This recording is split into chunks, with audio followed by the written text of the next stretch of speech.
Yo et bienvenue à tous sur cette première vidéo YouTube. Ça fait très longtemps que j'ai envie de faire ça et que je me trouve en vrai quelques excuses avant de passer le pas, mais bon finalement je me suis mis un petit coup de pied au cul puis c'est parti. Alors, si vous êtes là, vous avez vu le titre de la vidéo j'imagine. Je vais vous expliquer pourquoi j'ai clairement pas un physique qui représente alors actuellement 6 ans et demi, mais on va dire, ouais c'est ça, 6 ans et demi de musculation, techniquement un peu plus, parce que j'ai commencé avant chez moi. Donc on va voir ensemble comme pourquoi j'ai commencé la musculation. On a tous des raisons de commencer la musculation diverses et variées. Je vais vous expliquer tout mon parcours en musculation, toutes les erreurs que j'ai pu commettre, etc. Et on verra comment dernièrement j'ai fait pour sortir un petit peu du cercle vicieux dans lequel je me suis engouffré il y a déjà longtemps. Et pourquoi actuellement j'ai des résultats beaucoup plus impressionnants, entre guillemets, et rapides que ce que j'ai pu avoir ces 6 dernières années. Donc, comme tout le monde, on a tous une bonne ou une mauvaise raison de commencer la musculation. Évidemment, je ne fais pas exception. Et pour ma part, si j'ai commencé la musculation, c'est parce que je me trouvais trop maigre. Pour 1m78, je pesais 55 kg. 55 kg, ce qui est extrêmement peu. J'ai eu pas mal de gens qui ont même pensé que j'étais anorexique, fut un temps. Absolument pas. Donc c'est vraiment pas un sujet que je vais aborder aujourd'hui. J'ai extrêmement peu confiance en moi, évidemment. Je déteste mon corps pour des raisons évidentes. Je me trouve beaucoup trop maigre. Donc je décide de me mettre au sport. Donc je commence chez moi, parce qu'à l'époque je dois avoir quelque chose comme 15-16 ans, je commence vraiment, j'ai quelques poids chez moi, donc je commence à faire des mouvements à droite à gauche. C'est à peu près à ce moment-là d'ailleurs que Thibaut InShape commençait à faire ses vidéos tout juste, donc c'est principalement avec ses vidéos à lui que j'ai commencé à faire de la musculation. Et évidemment je fais ça quasiment tout mon lycée. Et en fait, bah ça marche pas des masses. Mon physique bouge très peu. Avec le recul, je pense qu'il a un petit peu bougé en réalité quand même. J'ai pas non plus eu zéro résultat, mais vraiment très peu de résultats. Je le vis pas extrêmement mal à l'époque, en tout cas pour le coup, je suis pas trop, c'est pas très grave pour moi. En revanche, donc on arrive à la fin du lycée et j'arrive donc à la fac. Donc on est en 2017 à ce moment-là. Et là, il y a un Basic Fit qui ouvre ses portes. Je me dis allez, passez le pas. On va aller en salle et on va tout exploser. Donc voilà, je m'entraîne à Basic Fit, j'y reste 1 an et ensuite, quand ça commence à être vraiment blindé, je bifurque vers un fitness park. J'arrive à monter quand même pas mal de poids finalement. Sur mes premières années, je passe de 55 à 75 kilos à peu près. Donc avec des petites variations évidemment, mais dans l'ensemble, on va dire que je suis à peu près arrivé jusqu'à 75 kilos. Et je me retrouve à avoir un physique qui, dans la norme, en fait, je suis un peu musclé. J'accepte beaucoup mieux mon corps que je dois l'accepter à l'époque. Donc on en est là, et j'ai stagné à ce poids-là pendant un très long moment. J'ai pas forcément fait ce qu'il fallait pour que ça bouge en même temps. Donc je stagne à ce poids-là, je stagne à 75 kilos. On arrive à l'époque du Covid, c'était je crois un truc genre 2020, quelque chose comme ça. Donc on arrive à l'époque du Covid, donc les salles fermées.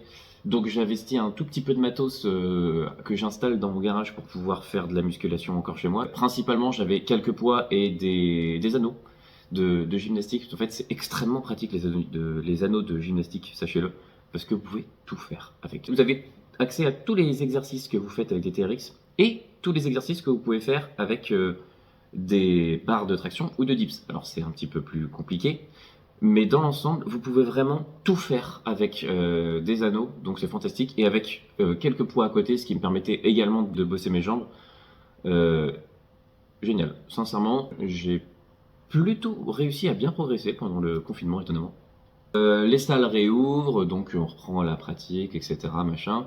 Je stagne toujours à peu près autour de 75 kilos. Début 2023, je me dis que quand même ce serait vraiment bien que je commence à progresser sérieusement. Donc ayant accumulé un petit peu de gras, je me dis je vais faire un petit cut. Voilà, et donc je descends jusqu'à 72 kilos, donc j'ai perdu que 3 kilos. C'était clairement pas suffisant, mais mon physique était relativement cool à ce moment-là. Donc je fais ça, et ensuite je pars sur une prise de masse qui m'a duré jusqu'à octobre à peu près 2023, où je suis monté jusqu'à 80 kilos. Alors sur le papier ça a l'air très cool. En vérité, ma prise de masse, je l'ai totalement chié. C'était une prise de masse grasse. Il n'y a pas d'autre. C'était gras. Un enfer. J'avais un physique dégueulasse. J'essaierai de vous mettre une photo par là si j'y arrive. Ça ne peut pas être trop compliqué. Et en fait, je me suis retrouvé dans un cercle vicieux, parce que du coup, je me suis entraîné pendant des années pour sortir d'un truc et pour avoir une meilleure vision de mon corps. Et en fait, je me suis retrouvé après 6 ans et demi de musculation, 6 ans à l'époque, euh, à être à l'exact opposé. C'est-à-dire que je me trouvais plus trop mec, je me trouvais trop gras. Mais dans l'ensemble, je détestais toujours autant mon corps. Donc ça faisait énormément d'efforts investis pour le même résultat. Ça m'allait pas. Donc, j'ai décidé d'arrêter mes conneries. Donc, je me suis posé, j'ai regardé ce qui allait pas, et j'ai agi en fonction. Donc, maintenant que vous avez à peu près toute l'histoire, grosso merdo, de ce que j'ai fait en musculation, on va voir un petit peu plus précisément pourquoi ça a chié autant, pourquoi mon physique est pas si exceptionnel que ça alors que je m'entraîne depuis longtemps. Et pourquoi maintenant je progresse bien plus, et j'ai bien plus progressé ces 6 derniers mois que probablement les 6 années précédentes. Et on est parti. Alors, ce qui explique que j'ai assez peu progressé finalement, j'ai juste pas appliqué les choses comme il le fallait. C'est aussi simple que ça, c'est-à-dire que il y a 4 grands principes à respecter et à bosser si vous voulez progresser efficacement en musculation. Et ça, c'est pour tout le monde. Si vous respectez ces 4 principes, vous pouvez que progresser. Ces 4 principes sont l'entraînement, la nutrition, la récupération et la dépense calorique. Ces 4 points sont essentiels. Et j'ai chié sur à peu près les 4. Ma dépense calorique, c'est simple. À ce moment-là, je suis donc à la fac et je ne vais pas en cours. Soit je vais à la salle, soit je suis chez moi à geeker, soit je suis en soirée. Je me dépense très peu. Je suis pas forcément quelqu'un d'extrêmement sportif, donc je vais pas courir parce que je déteste ça. Je vais pas marcher. En fait, je fais rien. Clairement, je fais rien. Ma seule activité physique, c'est la musculation. Et il faut savoir que la musculation en soi, en fait, c'est extrêmement peu énergivore. Donc, si vous pensez être sportif, mais que vous ne faites qu'aller à la salle, sachez-le, c'est pas le cas. Deuxième chose, le sommeil. Bon, je suis dans un appartement étudiant, c'est pas un appartement du Crous, mais dans l'ensemble, ça reste un 14 mètres carrés avec un clic-clac de merde. Donc mes nuits sont franchement pas dingues. Et comme en plus je sors pas mal et que j'ai de base, on va dire, un sommeil relativement, comment dire, houleux, je dors pas très bien. Donc je récupère pas extrêmement bien. Et ça me fout une épine dans le pied petit à petit. Troisièmement, la nutrition. J'y fais pas spécialement attention. Il y a 2-3 périodes où je me dis, tiens, je vais compter mes calories, machin, mais en vrai, je mets un peu n'importe quoi dans mes calories. Je fais pas ce qu'il faut pour prendre de la masse correctement ou pour en perdre sur les moments où j'ai envie d'en perdre. Donc forcément, sur mon physique, ça se voit. Et pour terminer, l'entraînement. Mon entraînement n'est pas du tout adapté pour tout un tas de raisons. Déjà, il n'est pas adapté à moi, il n'est pas adapté à mes points faibles. J'ai un entraînement qui change très régulièrement. J'ai envie d'essayer de plein de choses parce que le problème, c'est quand on a un truc qui vous correspond pas et qui du coup ne vous fait pas avancer, forcément, très rapidement, vous en avez marre, donc vous avez envie de changer et donc vous changez un peu, voire beaucoup trop régulièrement de programme. Et ça, ça vous met une épine dans le pied aussi. Parce que forcément, vous laissez pas le temps à votre corps de progresser sur ce que vous faites. Donc en fait, vous progressez jamais vraiment, parce que vous découvrez toujours quelque chose de nouveau. Et surtout, il faut savoir que au fur et à mesure de ma progression, la musculation devient petit à petit pour moi une passion. Et j'ai clairement envie d'en faire mon métier. Donc je travaille d'ailleurs actuellement pour que ça devienne réalité. Donc je me renseigne sur énormément de choses. Je me forme clairement en autodidacte depuis plusieurs années maintenant et je continue encore. Sauf qu'à ce moment-là, j'ai pas encore le recul nécessaire pour comprendre que je vais pas assez loin dans ce que je fais. C'est-à-dire qu'il y a toujours des gens comme ça, vous savez, qui croisent un influenceur un peu connu qui balance quelques infos comme ça, qui, alors, parfois sont vraies, parfois sont fausses. Voilà, faut fouiller un peu et se faire son idée soi-même. Mais à ce moment-là, je suis clairement le gars qui a 2-3 influenceurs qui prend leur parole pour parole d'évangile. C'est-à-dire que si eux ils disent ça, c'est que c'est forcément vrai. Spoiler alerte, pas toujours. Du coup, forcément, dès qu'ils changent d'avis, dès qu'ils balancent un autre truc, ou etc., comme ça, je prends aucun recul sur la situation et je me dis, ok, il faut que je change ça. Ok, il faut que je fasse. Et donc, je suis incapable d'avoir confiance en la programmation que je fais pour moi-même Parce que toutes les 5 minutes, je me dis, ah, je pourrais optimiser ça un peu plus. Non, et en fait, je me laisse pas le temps de progresser. Jamais. Donc je me fous dans un cercle vicieux extrêmement chiant, surtout qu'en plus, comme je disais, j'ai l'impression de tout savoir, tout comprendre, alors que, non, évidemment que non, et ça n'arrivera jamais, personne n'a la science infuse. Je me sens un peu au-dessus des gens parce que je lis des études. Ouais, l'avantage que j'ai, on va dire quand même, par rapport à la plupart des gens, c'est que via mes études, je sais lire des études, donc je sais que ce qui est important dans une étude, c'est pas uniquement le résultat, mais le procédé et surtout les limites. Les limites, c'est vraiment ce qui vous dit, on a eu ça, mais... Parce que forcément, il y a toujours des limites, clairement, dans une expérience. Ça peut être par exemple l'échantillon de personnes que vous avez choisi qui n'est pas forcément représentatif de toute la population. Il y a plein de choses qui peuvent faire que, même si l'étude est intéressante, il se peut que le résultat que ça donne soit pas OK pour tout le monde. Donc, savoir lire une étude, c'est extrêmement important. Mais j'ai au moins la chance de savoir faire ça. Sauf que je suis encore plus con parce que je sais le faire, mais je le fais pas. Donc, je me retrouve à faire la même erreur que les autres, alors que j'ai les cartes en main pour pas les faire. C'est quand même particulièrement stupide. Et le résultat, c'est que du coup, j'avance pas. J'avance clairement pas. Au contraire, limite, je régresse parfois parce que finalement, les données de base qu'on a et qui sont essentielles, je les applique pas. Je fais pas les choses que j'aime toujours. J'essaie d'être le plus optimal possible, ce qui n'est pas toujours une bonne chose. Et surtout, comme je disais, les données, elles sont simples. Fais ce que tu aimes. Va à la salle.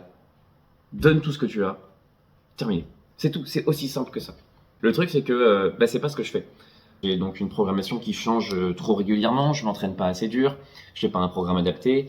Ça a quand même l'avantage de m'avoir permis d'apprendre énormément de techniques de mouvement. Donc j'ai une technique d'exécution sur la plupart de mes mouvements qui sont plutôt propres. Et ça, c'est assez cool parce qu'il y a quand même encore énormément de personnes qui ont du mal à maîtriser leur technique et surtout qui ne mettent pas l'accent dessus, alors que c'est essentiel d'avoir une bonne technique.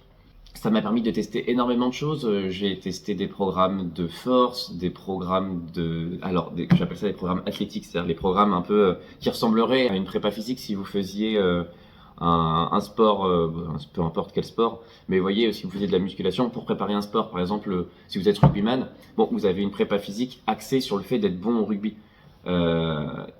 C'était un peu l'idée. Donc pour améliorer les qualités physiques telles que la puissance de pousser ou de tirage, le fait de sauter haut, le fait de sauter loin, ce genre de choses. J'ai testé ce genre de programme. C'est assez intéressant d'ailleurs. Aujourd'hui, c'est pas vraiment ce qui m'anime, mais c'est quand même assez cool. J'ai testé le CrossFit. Putain, attends, j'ai testé un peu le CrossFit. Eh oui, me frappez pas en commentaire s'il vous plaît. Et c'était assez intéressant. Hein. Et d'ailleurs, chose à retenir, les séances de CrossFit vous donnent une congestion impressionnante. C'est fantastique. J'ai testé plein de programmations différentes, que ce soit le full body, le half body, les classiques, hein, full body, half body, le bro split à la con, le push-pull leg, machin. J'ai testé des formats hybrides. J'ai testé le format agoniste, muscle agoniste, antagoniste. J'ai testé énormément de formats d'entraînement. J'ai testé énormément d'exercices. J'ai pas testé énormément de machines, tout simplement parce que j'ai pas eu accès à un panel de machines exceptionnel. Hein. Je suis resté limité à ce qu'on trouve dans les fitness parks et les basic fit, et plus dernièrement à 2-3 autres machines dont j'avais pas l'habitude parce que j'ai encore changé de salle il y a quelques mois. Et donc voilà, donc j'ai testé énormément de choses et ça c'était très intéressant et très enrichissant. Et je pense que ça aide actuellement ma programmation. Parce que forcément j'ai beaucoup moins de choses à découvrir et il y a beaucoup de notions que j'ai déjà intégrées, mais dans l'ensemble ça m'a fait quand même perdre aussi énormément de temps. Donc cette vidéo sert un peu aussi à toi, si tu es dans le même cas que moi, à t'éviter de perdre du temps et à t'éviter de faire les mêmes erreurs que moi. C'est bête, mais mets un peu ton ego de côté. Te dis pas que parce que tu lis quelques études ou parce que tu suis quelques influenceurs qui techniquement sont de bons conseils que tu sais tout. Non, va te renseigner toi-même, fais tes propres recherches, tire tes propres conclusions. Et sache aussi qu'une étude, c'est pas un truc qui te donne pleinement raison en mode si l'étude dit ça, c'est qu'il faut faire ça. Non, ça te donne une direction. Une étude, grosso modo, si tant est qu'elle soit bonne, et c'est encore mieux si tu en as plusieurs qui vont dans le même sens, ça va juste te dire, ok, alors potentiellement, c'est vers là qu'il faudrait me diriger. Mais c'est pas parce que tu y vas pas que tu n'auras pas de très bons résultats non plus. C'est ça qu'il faut comprendre. Maintenant, donc on en est là. On arrive en octobre, je fais 80 kilos, je suis dégueulasse. Ça a un impact sur moi sur l'aspect psychologique. Donc 2023 est une année vraiment de merde, clairement pour moi. Du coup, je décide un peu de me reprendre en main, clairement. De me reprendre en main, d'arrêter de faire n'importe quoi et de vraiment progresser. Et pour ça, dans l'ensemble, il suffit juste d'arrêter ces conneries et d'appliquer ce qu'on nous dit d'appliquer. Et j'ai opté pour la méthode la plus extrême, entre guillemets, mais également la plus efficace. J'ai pris un coach. Voilà, j'ai pris un coach. Sachez que c'est un booster de progression exceptionnel. Et ça m'a permis de me sortir clairement de cette période de merde et de progresser comme j'ai jamais progressé jusque-là. Donc, je prends un coach. Début octobre 2023. Et là, je me dis, ok, j'ai un physique dégueulasse, je veux être épais et sec, donc on va y aller en 2 étapes. La première chose, je cut. Donc jusqu'à fin décembre, en vrai un petit peu après pour absorber aussi les fêtes, donc on va dire mi-janvier, je cut. Donc je me mets à partir de début octobre à compter mes calories. C'est pas un truc qui me dérange, je l'ai déjà fait 2-3 fois. Je suis pas resté assez sérieux dedans assez longtemps pour que ce soit utile, mais je l'ai déjà fait, je sais faire. Ça prend pas de temps, étonnamment. En fait, il suffit de faire la même chose que d'habitude avec une balance sous vos plats. L'avantage que j'ai aussi, c'est que comme j'adore cuisiner, c'est pas chiant du tout pour moi. Les personnes qui aiment pas cuisiner, c'est vrai que pour avoir une diète efficace, c'est un peu plus compliqué. Faut reconnaître, si vous détestez cuisiner, c'est un peu plus chiant et je vous invite à essayer d'y prendre goût. Tout le monde peut pas aimer ça, mais dans l'ensemble, c'est vrai que ça permet d'être vraiment plus à l'aise dans ce qu'on fait. Donc, je commence un cut. Et je perds 12 kilos. 12 kilos, donc je descends jusqu'à à peu près 68 kilos. Ce qui pour moi est extrêmement bas et je vais pas vous mentir, psychologiquement au début j'ai eu un petit peu de mal à accepter ça. Dans le sens où des 10 dernières années de ma vie, je me suis battu pour ne plus jamais être maigre. Donc pour moi, me dire j'ai enfin atteint un palier de poids qui techniquement me plaît, parce que vous savez, enfin pour moi en tout cas, mais je pense que ça concerne d'autres personnes aussi, la barre des 80 kilos, c'est un peu la même chose que de passer sa première barre à 100 kilos au soulevé de terre, au squat ou au développé couché, quelque chose comme ça. C'est une barre psychologique qui est fantastique. Et même si je l'ai passé dans de mauvaises conditions, il y avait quand même une partie de moi qui me disait putain, 80 kilos. Donc il a fallu que j'apprenne à me détacher de ça. Et donc, en fait, ce qui m'a aidé, c'est de voir que mon physique évoluait vraiment dans le bon sens, malgré que je perdais du poids. J'ai perdu 10 cm de tour de taille, ce qui est gigantesque, clairement. C'est gigantesque, 10 cm de tour de taille. Et mes pantalons sont d'accord avec moi d'ailleurs, c'est énorme. Et à contrario, j'ai gagné 2 cm de tour d'épaule. Et c'est beaucoup aussi de centimètres de tour d'épaule. Psychologiquement, c'est impressionnant de donner l'impression, mais même pas du tout, d'être littéralement plus large avec 12 kilos de moins. C'est hyper impactant. C'est ce qui m'a permis vraiment d'accepter le fait de perdre du poids que j'avais durement gagné. Bon, en vrai, pas tellement, j'ai juste mangé comme un chancre pendant 6 mois. Mais c'est ce qui m'a permis d'accepter le fait de redescendre à un poids relativement bas. Et au final, je suis très content de l'avoir fait parce que j'ai jamais eu un physique aussi cool qu'à ce moment-là. Et ensuite, il n'a fait que s'améliorer. Et je viens de pousser la caméra. Ok, bon, alors, je sais pas si c'est bien recadré, j'ai pas l'impression, mais ça m'a pas l'air trop gênant, donc on va rester comme ça. C'est moi ou c'est mieux cadré? Je crois que c'est mieux cadré. Bon, ouais, parfait. Du coup, donc je finis mon cut. Et maintenant, je suis à 68 kg, je suis extrêmement sec. Je mettrai des photos des résultats que j'ai obtenus avec mon cut. Donc je mettrai d'où je suis parti, d'où je suis arrivé. Évidemment, ce seront des photos que j'ai envoyées à mon coach pour faire les recaps. Donc c'est des photos qui sont toujours au maximum prises dans le même angle, avec les mêmes conditions de lumière, etc. Conditions de lumière étant à chier, mon physique ne ressemble quand même pas à grand chose, mais je mettrai une petite vidéo ou photo où je flex avec une belle lumière dans le vestiaire de ma salle, où clairement ça a une autre gueule, hein, on va pas se mentir.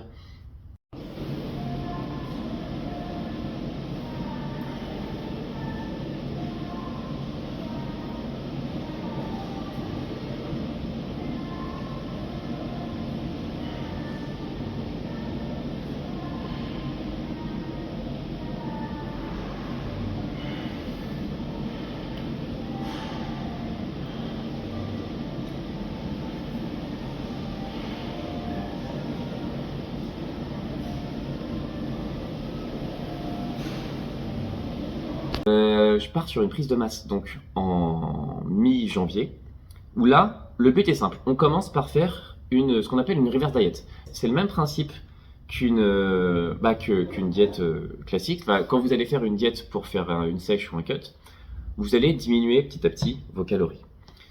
Le reverse diet, c'est l'exact opposé. Vous remontez, mais progressivement, jusqu'à revenir à votre maintien calorique. Donc, c'est ce que j'ai fait. Pour info, j'étais descendu donc à 2400 calories pour faire mon cut. Je me suis mis à compter mes pas, et donc je suis arrivé à peu près 10 casse-steps par jour minimum. 10 000 pas. L'avantage, c'est que mon boulot me permet d'avoir mes pas relativement facilement, donc ça, faut reconnaître que c'est vraiment pratique. Mais j'ai également investi dans un petit tapis de marche qui est juste là. D'ailleurs, il n'est pas impossible que je finisse par faire des vidéos en marchant le jour où j'aurai un micro, parce que sinon le bruit du tapis risque d'être un peu chiant. Donc je fais mes 10 000 pas par jour, je compte ce que je mange, je me mets à 2400 calories et je regarde le poids descendre gentiment. Donc pendant 3 mois, il a bien fondu. J'aurais pu être plus agressif en vrai et gagner du temps, mais je voulais pas que ça devienne trop contraignant en fait. Là, l'avantage que ça a eu, c'est que ça m'a permis d'avoir quand même un bon entraînement. J'ai pas été trop impacté par le fait d'être en déficit calorique parce qu'il était relativement léger. Et j'ai tout de même perdu 12 kilos en 3 mois, ce qui est plus qu'honnête. Donc, on part sur la reverse diet. Donc, je suis remonté à 2006. 2008, 2009, donc j'arrive à peu près à un maintien autour des 3000 cales, et en fait maintenant l'idée c'est de monter petit à petit, régulièrement, c'est-à-dire qu'en fait je monte de 100 calories, je vois comment évolue mon poids, s'il bouge pas ou qu'il diminue, je remonte de 100 calories, s'il monte, je laisse comme ça, et dès qu'il arrête de monter, hop, je refais des petits bonds comme ça. Ce qui fait que je prends du poids, mais je prends extrêmement peu, voire pas de gras finalement. D'ailleurs, la reverse diet, si vous avez l'occasion d'en faire, vous verrez que vous allez continuer de sécher en réaugmentant vos calories, et ça aussi c'est très impactant psychologiquement et c'est fantastique. Donc voilà, je fais ça, et donc c'est actuellement là où j'en suis. Je suis actuellement à 69,5 kg, donc j'ai repris à peu près 1 kg, 1,5 kg. Et mes perfs à la salle explosent littéralement, j'augmente mon volume drastiquement, parce que je peux me le permettre maintenant. Mes mensurations, pareil, elles évoluent bien, mais au niveau de ma taille, elles ne bougent pas, ce qui veut dire que je reprends pas du tour de taille. Par contre, j'augmente en tour de poitrine, en tour de bras, en tour d'épaule, en tour de cuisse, en tour de tout ce que vous voulez. Donc, on est sur la bonne voie, ça veut dire que je prends du muscle, clairement. De toute façon, il n'y a pas 36 indicateurs. Si vos mensurations bougent, si vos perfs augmentent, ça veut dire que vous avez forcément pris du muscle. Donc, toutes mes perfs explosent. Mes mensurations augmentent là où elles le doivent et ne bougent pas là où elles le doivent aussi, donc c'est parfait. J'ai jamais eu un meilleur physique, je suis que sur la pente ascendante et c'est fantastique. Voilà, c'est à peu près tout, c'est grosso modo l'histoire de moi en musculation. Étant donné que c'est ma première vidéo YouTube, je pense que je me suis perdu ou j'ai commencé à parler d'un truc et je suis parti en live en même temps. Je l'ai pas beaucoup préparé, j'aurais pu le faire plus, oui j'ai un petit plan là au cas où je me perds. Mais dans l'ensemble, je pense que j'ai abordé à peu près tout ce que je voulais aborder. Je suis désolé si ça peut paraître un peu fouillis par moment. Je vais essayer au montage d'améliorer ça. Et si je vois que c'est vraiment à chier, je retournerai. Mais honnêtement, je pense pas que je le ferai. En fait, j'aime bien ce format-là. Alors, c'est pas un format qui est très divertissant visuellement, hein, clairement. Mais c'est pas le but. Je préfère me foutre devant une caméra avec un petit café et parler de ce que j'ai envie de parler bêtement. Je sais que j'ai tendance à partir en couille, mais c'est pas grave, faut faire avec. Je sais pas du tout quand est-ce que je referai une vidéo. Sûrement assez vite, parce que je me rends compte en la faisant que je prends pas mal de plaisir à le faire. Même si je suis pas forcément très à l'aise encore, mais bon, ça c'est normal, ça va venir. Je m'impose aucune règle en termes de production et postage de vidéos, machin, ça viendra quand ça viendra. Le but c'est que je prenne un maximum de plaisir à le faire, et c'est tout. Donc si j'ai pas envie avant les 3 prochains mois, ce sera pas avant les 3 prochains mois. Si jamais je me suis vraiment perdu ou si jamais tu as des questions ou quoi que ce soit, n'hésite pas à me poser des questions dans les commentaires, j'y répondrai avec plaisir. Si vous avez pareil des observations ou des suggestions, que ce soit sur, je sais pas, le son, le cadrage, l'image, peu importe, pareil, n'hésitez pas à m'en faire part. Je crois qu'on est bon pour cette première vidéo, voilà. Si vous êtes resté jusqu'au bout, merci beaucoup d'avoir regardé cette vidéo. Abonnez-vous, likez, tout ça, classique. Hein. Et puis, écoutez, à la prochaine.